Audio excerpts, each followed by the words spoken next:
¿Qué podemos entender por la perseverancia de los santos? ¿Qué podemos entender? Fue la pregunta. Que los santos perseveran. No, es importante porque yo creo que algunos creen en la perseverancia de los impíos. ¿En qué sentido? Dice, ustedes son los que creen salvo, siempre salvo. Mire, en mi barrio había una persona que profesó ser cristiano y ahora es un borracho y no sé, entonces se va al cielo. No, porque yo no creo en la perseverancia de los impíos. Yo creo en la perseverancia de los santos.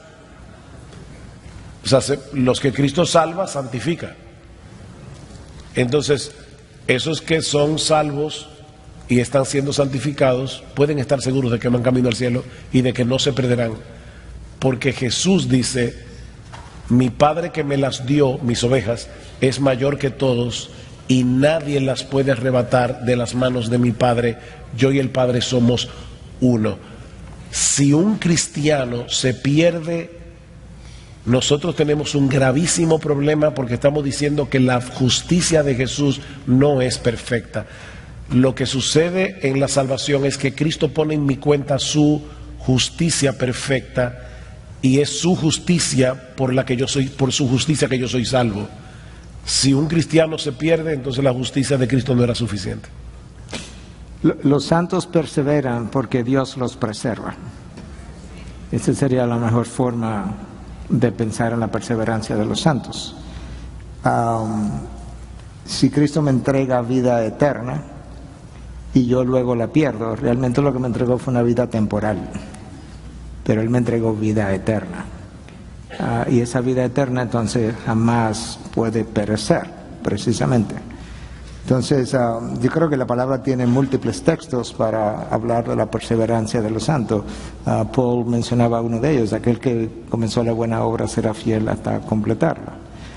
Romanos 8, al final del capítulo, ¿quién nos separará del amor de Cristo? Ni la muerte, ni la vida, ni lo alto, ni lo bajo, ni ninguna otra cosa creada. ¿Eres tú una cosa creada? Oh, claro que soy una cosa creada. Ni ninguna otra cosa creada nos podrá separar del amor de Dios que es en Cristo Jesús. Mi Padre más grande que todos y nos tiene como en la palma de su mano y nadie se las puede arrebatar. Entonces yo estoy seguro en la mano del Padre, de manera que tú tienes versículo tras versículo tras versículo que nos hablan acerca de la perseverancia de los santos. ¿No sería como muy esperanzador correr la vida cristiana con la posibilidad de que el último día yo me podría zafar de la mano de Dios? No creo que eso sería como esperanzador, en lo más mínimo. La única manera como la gente puede pensar en eso es cuando tú crees que tus obras contribuyen a tu salvación y por tanto, quizá cuando me saquen cuenta, mis obras no me dieron. O sea, me quedé en rojo, la cuenta se me quedó en rojo y no dio para pagar. Y esa es la razón por la que la doctrina de la Iglesia de Roma, lamentablemente, nadie tiene seguridad de su salvación, ni siquiera el Papa. El Papa le preguntaron, no este Papa, el Papa anterior, pero es lo mismo, le preguntaron que si él pensaba, Juan Pablo II, que si él pensaba ir al cielo, y él dice que él estaba confiado en que sí, porque habían tantos católicos orando por él, que por lo menos le garantizarían llegar al purgatorio. Eso no es muy esperanzador, honestamente. Esa no es la clase de esperanza que la palabra de Dios nos ofrece. Pero si me permite 30 segundos para referirme a la pregunta anterior. Creer que Cristo murió por todo el mundo nos crea un problema más grande todavía, literalmente hablando. Porque, déjame leerte un solo versículo. Romanos 6:5 dice, porque si hemos sido unidos a Cristo en la semejanza de su muerte, ciertamente lo seremos también en la semejanza de su resurrección. De manera que todo el que se unió a Cristo en su muerte va a resucitar con Cristo. Si Cristo murió por todo, entonces todos estaremos yendo al cielo. Y eso es universalismo. Y no creemos en el universalismo. Todo el mundo va para el cielo. ¿Para qué vamos a llevar esta vida cristiana con todas sus limitaciones? Si al final Cristo murió por todos y Pablo dice, míralo ahí, que vamos a resucitar con Él. Creamos un problema doctrinal mucho mayor creyendo que Cristo murió por todos, que si creemos que verdaderamente la muerte de Cristo fue limitada. La realidad es que es siempre limitada, o la limitas en el número de personas o la limitas en su eficacia, porque si murió por todo, pero no todos entran, le pusiste un límite también, que sea la eficacia de la muerte. Y finalmente, Juan 3:16 no habla de por quién murió Cristo, que es uno de los problemas, que la gente vive sacando versículos para cuestionar una doctrina de la cual ese versículo no habla. Ese versículo no está hablando de por quiénes murió Cristo. Perdón por el echar por atrás.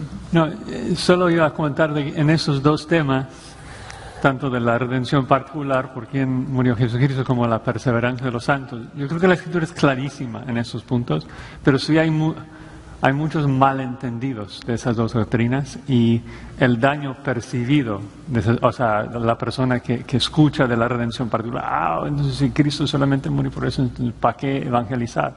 Y Pablo piensa lo opuesto. O sea, Dios le dice, tengo mucho pueblo en esa ciudad. Pablo no sabe quiénes son, entonces tiene que tocar cada puerta y predicar a todos con la confianza de que en el momento de que el escogido de Dios escuche el Evangelio, Dios lo va a regenerar. Y lo mismo con la perseverancia. O sea, la Escritura es clarísima de que Dios va a preservar los suyos. Pero la gente dice, uy, pero ¿qué pasa si alguien profesa y luego abandona? Bueno, 1 Juan 2:19, los que salieron de nosotros no eran de nosotros, porque la marca de un cristiano es de que Dios le preserva. Y entonces, si dice salvo, siempre salvo, entonces, ¿cómo explicas todos los pasajes en donde la Escritura nos exhorta a examinarnos, nos exhorta a no abandonar a Cristo, como que ya no tenemos que exhortar a nadie? Y las dos cosas son ciertas. Una ilustración, lo estoy tomando de nuestro hermano Tom Schreiner, es profesor del seminario en Southern, que ha escrito un libro sobre Hebreos que habla mucho, exhortando a creyentes a perseverar y no abandonar a Cristo. Y él tratando de explicar la importancia de no pensar, o sea, Paul Washer es muy piadoso, no necesita mi exhortación. No necesito animarle a aferrarse a Cristo, porque él seguramente es salvo, no necesita mi ánimo. Pero el autor de Hebreos dice, exhortaos los unos a los otros cada día, entre tanto que se dice hoy, es algo necesario. ¿Cómo conciliamos el hecho de que somos seguros en Dios, seguros en Cristo, y al mismo tiempo Dios nos exhorta a no abandonar? Y si tienen sus Biblias, es Hechos 27, que me ha ayudado mucho. Ustedes saben la historia del naufragio de Pablo. Dice en Hechos 27:20, o sea, la tormenta muy fuerte, no apareciendo el sol ni estrellas por muchos días, acusados por una tempestad no pequeña, ya habíamos perdido toda esperanza de salvarnos. Depravación total del hombre, ya no hay esperanza. Entonces Pablo 21, como ya hacía mucho que no comíamos, puesto en pie en medio de ellos, dijo, habría sido de cierto conveniente, varones, haberme oído y no zarpar de Creta, tan solo para recibir este perjuicio y pérdida. O sea, les dije que eso iba a pasar. Pero escuchen, dice, pero ahora os exhorto a tener buen ánimo, pues no habrá ninguna pérdida de vida entre vosotros, sino solamente de la nave, porque esta noche ha estado conmigo el ángel del Dios, de quien soy y a quien sirvo, diciendo, Pablo, no temas, es necesario que comparezcas ante César, y aquí Dios te ha concedido todos los que navegan contigo, seguridad de la salvación. Dios les ha comunicado a cada uno de ellos, todos van a llegar a salvos a Roma. ¿Qué pasa? Pasan unos días y hay tres tipos de personas ahí en el barco, los soldados, los prisioneros y los marineros que están navegando el barco. Y están tomando medidas y los marineros se dan cuenta de que se van a estrellar contra rocas, dice allí en el versículo 28. Entonces en el 29, temiendo dar en escollos, echaron 4 anclas por la popa y ansiaban que se cedía. Entonces los marineros procuraron huir de la nave y echando el esquife al mar aparentaban como que querían largar las anclas del proa. Pero Pablo dijo al centurión y a los soldados, si estos no permanecen en la nave, vosotros no podéis salvar. ¿Qué pasó, Pablo? Nos acabas de decir que estamos seguros que vamos a llegar a Roma, que nuestra salvación es segura, y ahora nos estás exhortando, si esos no perseveran, que vamos a morir todos. ¿Cuál es? ¿Nuestra salvación es segura o debemos escuchar la exhortación? Las dos cosas. Las dos cosas. O sea, el medio que Dios está usando para preservarlos y cumplir su palabra de preservación fue por medio de la exhortación. Y creo que como predicadores, o sea, tenemos que tomar eso a pecho. O sea, obviamente termina el capítulo y todos llegan a Roma. Nadie se pierde por la promesa de Dios. Pero en parte fue porque Dios usó la exhortación para preservarlos.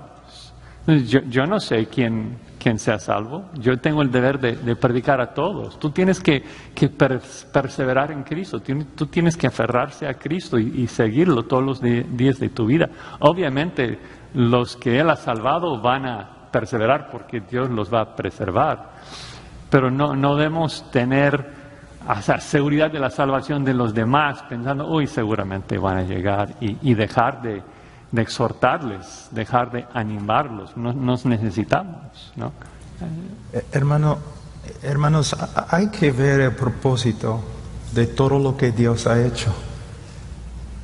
La caída, la cruz de Cristo, el llamado de Israel, toda la historia de redención no tiene el propósito de demostrar la fidelidad y poder de los que se salvan. Todo lo que ha pasado en la historia del mundo tiene un propósito singular. Toda la historia de redención, demostrar el poder y fidelidad de Dios de salvar. Amén. Eso es lo que personas, me parece, no entienden. Tenemos un ejemplo en Ezequiel. Dios dice, por tanto di a la casa de Israel, así dice el Señor Dios, no es por vosotros, casa de Israel, que voy a actuar, sino por mi santo nombre, Amén. Que habéis profanado entre las naciones donde fuisteis. Vindicaré la santidad de mi gran nombre, profanado entre las naciones, el cual vosotros habéis profanado en medio de ellas. Entonces las naciones sabrán que yo soy el Señor, declara el Señor Dios, como demuestre mi santidad entre vosotros a la vista de ellos. Y Él dice, porque os tomaré de las naciones. Se puede poner un pronombre, ¿no? Porque yo, Dios hablando, yo os tomaré de las naciones, yo os recogeré de todas las tierras, y yo os llevaré a vuestra propia tierra. Entonces yo os rociaré con agua limpia, y quedaréis limpios. No hay duda, va a suceder. De todas vuestras inmundicias y de todos vuestros ídolos, yo os limpiaré. Entonces, el Señor está mostrando no solamente el mundo, sino el cielo, los ángeles. Él está dándoles a todos una manifestación de su poder. Entonces, Él no va a fracasar, no va a fallar. Si Él ha salvado a una persona, Él va a obrar para que esta persona llegue al cielo. ¿Por qué? Su reputación depende del éxito de su obra. Voy a darles otro ejemplo.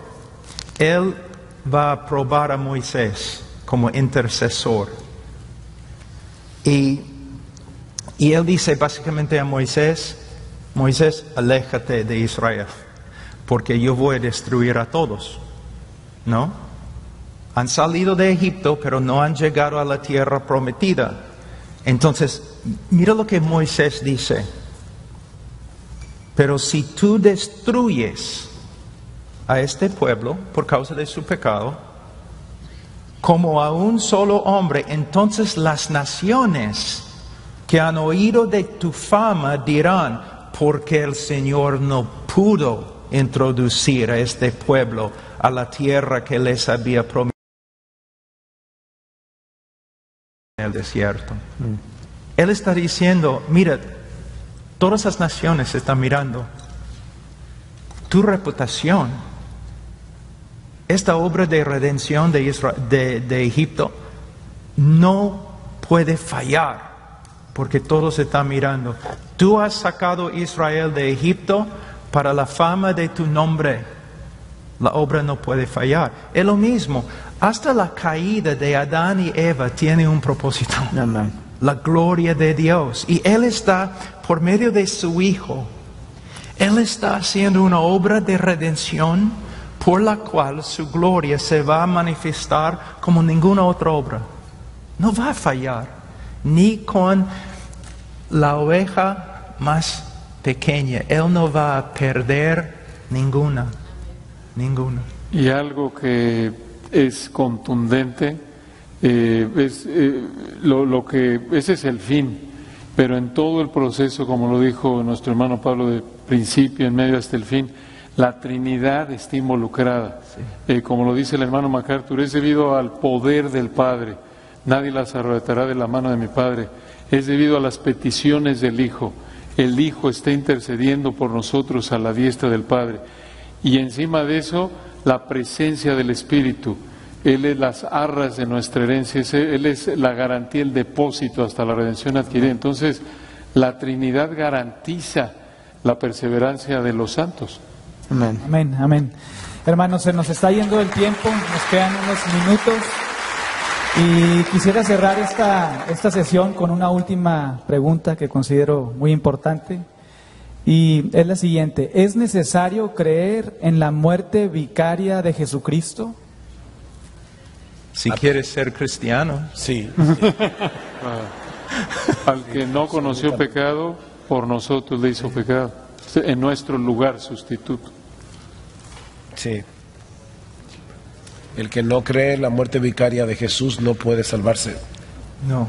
O sea, cuando hablamos de la muerte vicaria es Cristo murió para pagar mi deuda con la justicia divina. Cristo murió en mi lugar. Cristo murió por mis pecados. El justo por los injustos para llevarnos a Dios. Entonces, eso es esencial.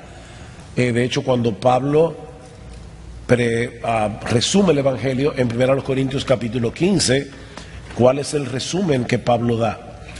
Dice el apóstol Pablo: este es el Evangelio que yo les prediqué, que Cristo murió por nuestros pecados conforme a las Escrituras, que fue sepultado y que resucitó al tercer día conforme a las Escrituras. Cristo murió por nuestros pecados. Entonces, esa es la muerte vicaria y es parte esencial del Evangelio. Sin eso no hay Evangelio.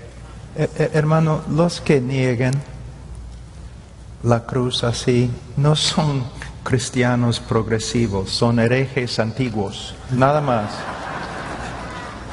Hermano, ¿no es cierto? La cosa más hermosa en nuestra vida es que Cristo murió por nuestros pecados. ¿Cómo es que ellos odian la doctrina que es la doctrina más preciosa para los cristianos verdaderos a través de 2000 años de la iglesia? Amén. No, hermanos, no.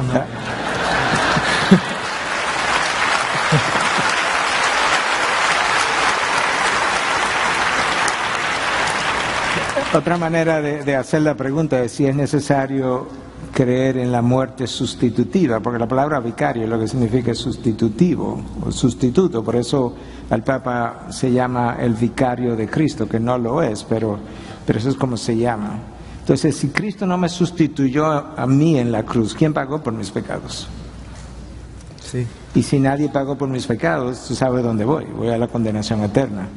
Pues obviamente alguien tiene que pagar por mis pecados. Y si no soy yo, en el infierno, entonces tiene que haber un sustituto. Y ese sustituto es Cristo.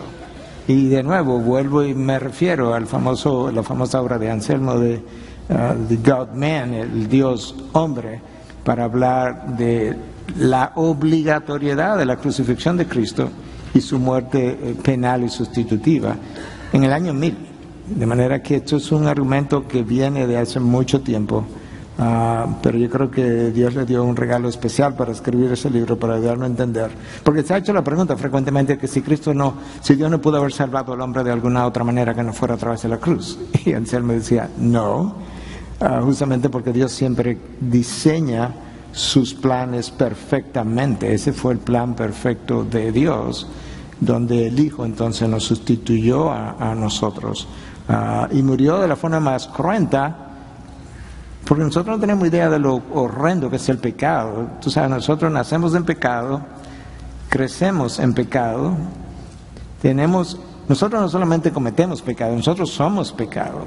Tú te arrepientes antes de dormirte y te quedas dormido inmediatamente, cuando te despiertas al otro día, tienes pecado, habiéndote arrepentido antes de dormirte. ¿Por qué? Porque el pecado no es simplemente algo que yo hago, es algo que yo soy, pero nosotros no tenemos idea de eso. Entonces, si el pecado es horrendo e infinitamente horrendo para Dios, lo único que podía pagar por mis pecados es una muerte que sea infinitamente santa, y esa es la muerte del Hijo, para que sea como la pena igual a la paga. Entonces, mi pena, como decía R.C. Sproul, fue una traición cósmica. O sea, mi pecado es una violación infinita a la santidad de Dios. Y lo único que puede pagar por eso es un precio infinito. Y esa es la muerte del Hijo de Dios. Y ahí entra una parte medular, sistema levítico. Los sacrificios, muerte violenta, como lo dijo Miguel con otras palabras. Eso es parte medular de lo que el Señor estaba enseñándole a Israel, parte de la base a la que apuntaba, que alguien tenía que morir, y ese alguien tenía que morir de manera violenta, porque el Señor pudo haber muerto por un infarto voluntario, sin problema, o de alguna otra manera. Tenía que morir de manera violenta. Eso apunta a la sangre, no es el líquido en sí, sino a la sangre. Se refiere a derramamiento. Sin derramamiento de sangre no hay remisión de pecados. Está apuntando no de nuevo que tenía que gotear 1 litro, sino que eso apunta a una muerte violenta, y todo eso lo prefiguraban los sacrificios del sistema levítico. Otra vez, y ponían las manos como sustituto de manera vicaria para simbolizar que el animal moría en lugar del pecador que lo ofrecía, con el caso del día de la expiación, en lugar de todo Israel. Si aparte de la Biblia quieren leer un estudio buenísimo sobre ese tema y corto, increíblemente les recomiendo el libro de John Murray, Redención completada y aplicada, y el primer capítulo es precisamente la necesidad de la cruz. ¿Por qué Cristo no podía morirse por un infarto?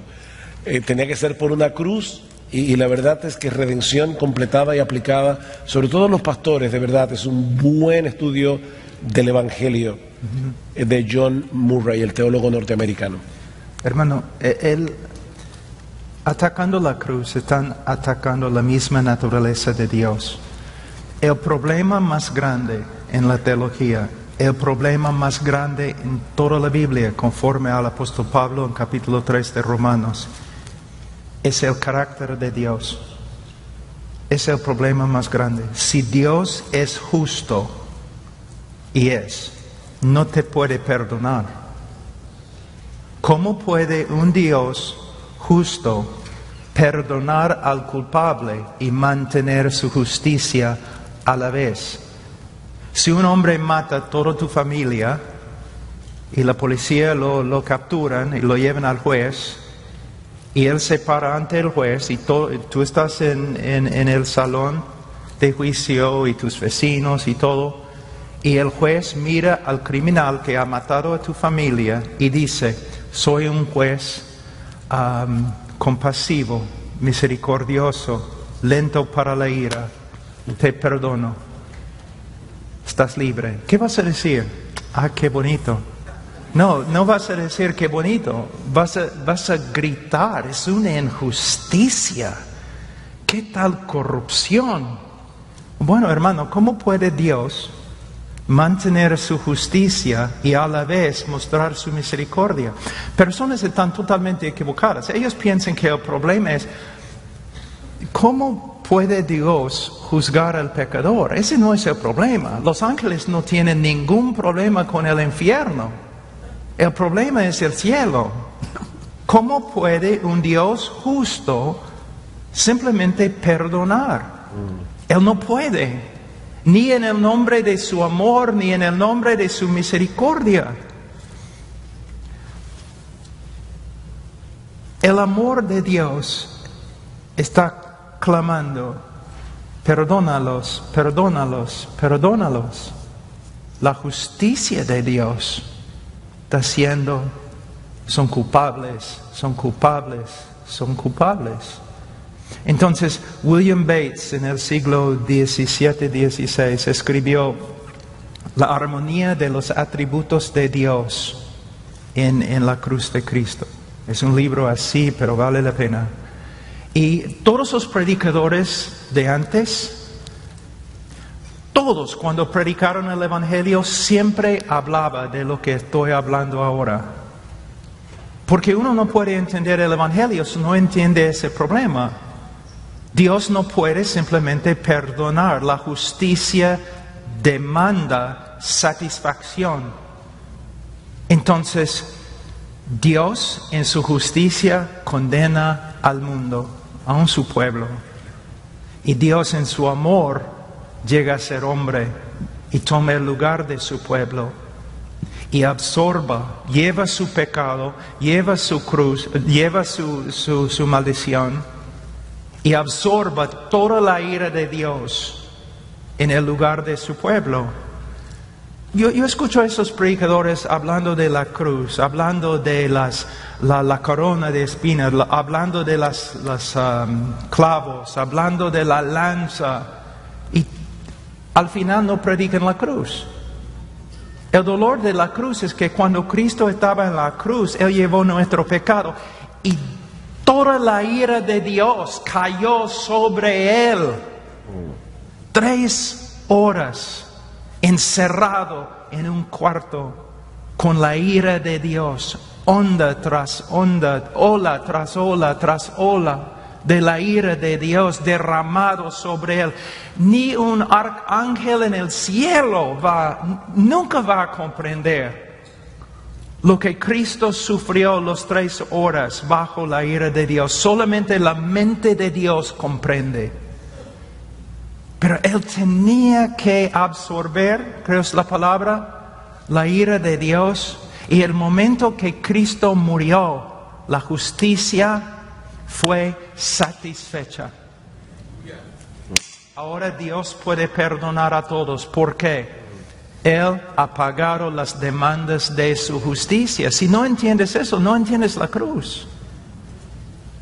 Y si no hay una cruz, no hay una sustitución, hermanos. Entonces, nada de cristianismo, ni su doctrina de Dios funciona. Todo se deshace. Y la Biblia es una mentira. Amén. Gracias a Dios por este tiempo. Gracias, hermanos, por estar acá, por responder. Voy a pedir a Rocío que nos despides en una oración, por favor. Señor, somos necios y tenemos tu sabiduría en tu palabra que nos revela quién eres, qué has hecho por nosotros, y te damos gracias, te damos gloria por la cruz, por la resurrección y todo lo que has hecho por nosotros por medio de tu Hijo amado Jesucristo, y es en su nombre que oramos. Amén. Amén. Bueno, hermanos, solo un breve anuncio. Tenemos un break de 25 minutos. Recordarles nada más que aquí saliendo del Worship Center a la izquierda está la shop con algunos descuentos especiales en esta última hora. Y recordarles que la próxima sesión comienza a las 4 de la tarde con Josías Grauman, La Gloria de Jesucristo.